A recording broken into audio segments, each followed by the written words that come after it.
Hello everyone, welcome to our channel. In today's tutorial we're going to build a chat app using Flutter, Riverpod and the OpenAI API. By the end of this video, you'll have a fully functional chat app that leverages the power of GPT-4 to generate human-like responses. So let's get started.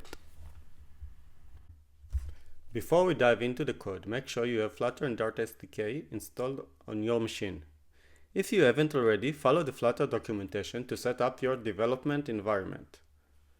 You will also need OpenAI account and key. I will attach a link to both below this video. Let's start by creating a new Flutter project. Open your terminal or command prompt and run the following command: Flutter create chat app.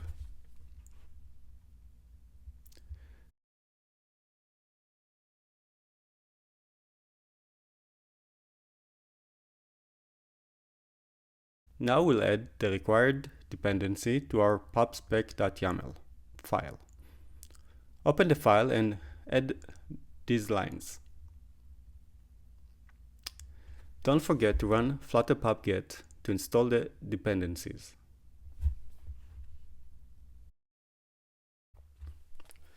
Now let's create a new file called API service. This file will contain the code to interact with the OpenAI API. In this section, you'll need the Dart convert package for JSON manipulation and the HTTP package to send HTTP requests to OpenAI.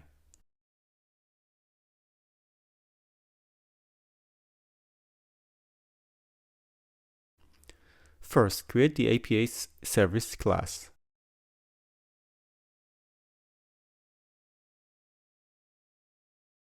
And then create a function called fetchResponse.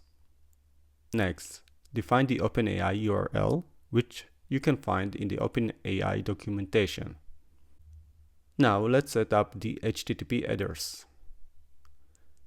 Moving on, configure the request body. You can learn about the available parameters in the OpenAI documentation. Note that we set the max tokens parameter to 50 to limit the number of tokens, essentially controlling the length of the response generated by the API. Keep in mind that your billing is based on the number of tokens used. Finally, parse the response and return the AI-generated message. Okay, let's build the UI and the Riverpod provider. Okay, let's start by creating a new file named ChatScreen. This file will house the code to interact with API service and display the chat screen. First, import the Flutter material package for the UI. To use Riverpod, import the Flutter Hooks and Hooks Riverpod packages. Define the OpenAI API key here.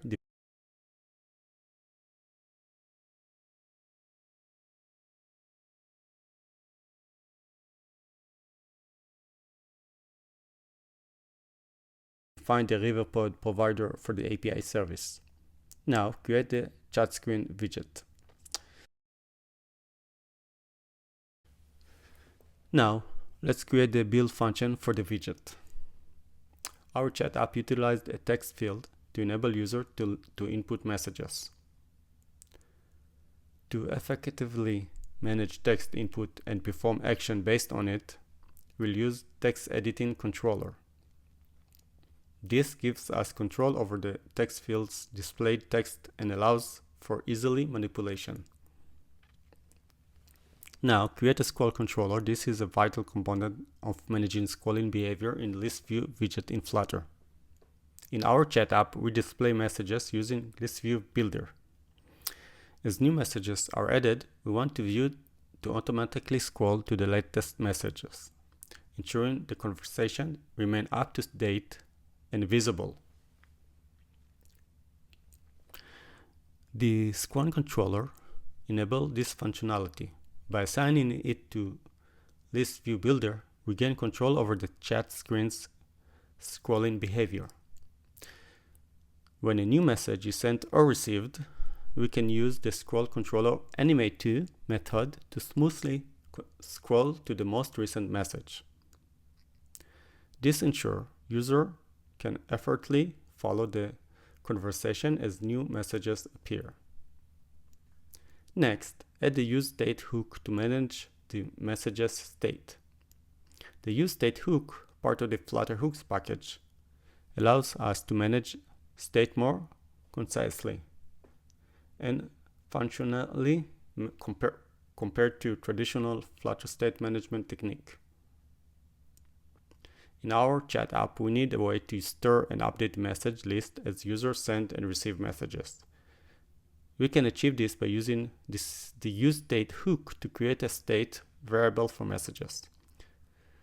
Now add the refWatch method for the API service. This refWatch method is part of the Riverpod package, which offers a powerful and flexible way to manage dependencies and state in Flutter applications.